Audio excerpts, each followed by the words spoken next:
morning. I'm going to try to quickly and efficiently show you how to fold both an 8-page zine and a 16-page zine.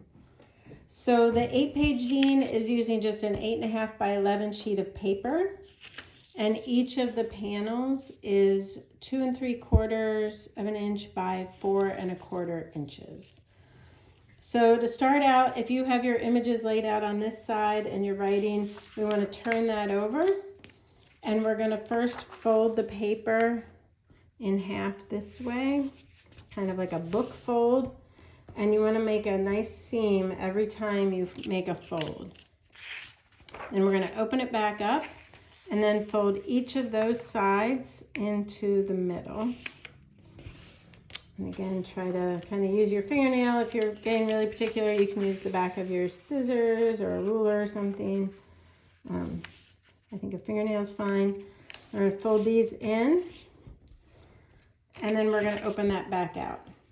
Then we're going to fold it kind of at the equator line back down on itself this direction.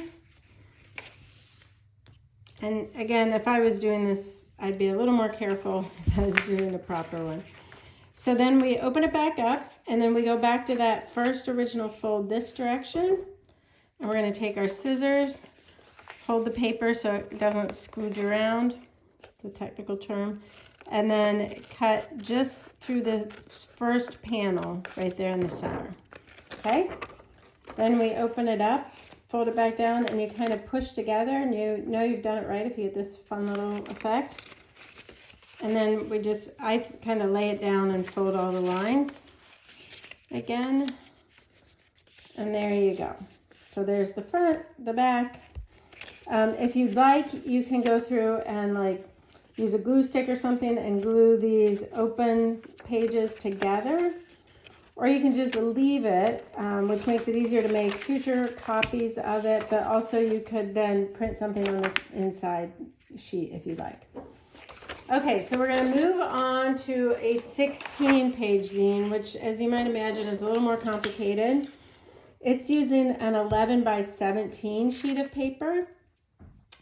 And fingers crossed I don't screw it up, because sometimes I mess it up. So we're going to start out at this, what I think of as the equator line, and we fold out from the equator, which is the only way I can remember it. Out from the equator. So we're going to fold that down across that line, and then we're going to fold up to meet that fold on each side. And again, when you're doing it, you know, I'm a little fussier about making sure it's straight. But for demonstration purposes, we'll whip along here. So we're going to fold those guys up. Then we're going to open everything back. And at this more of a book fold center line, we're going to fold it in on itself to kind of close the images and the writing inside. There's a cat approaching. Hopefully she does not jump up on this table, but she probably will. Then we're going to fold these guys out to go back to that fold that we just made. Here comes the cat.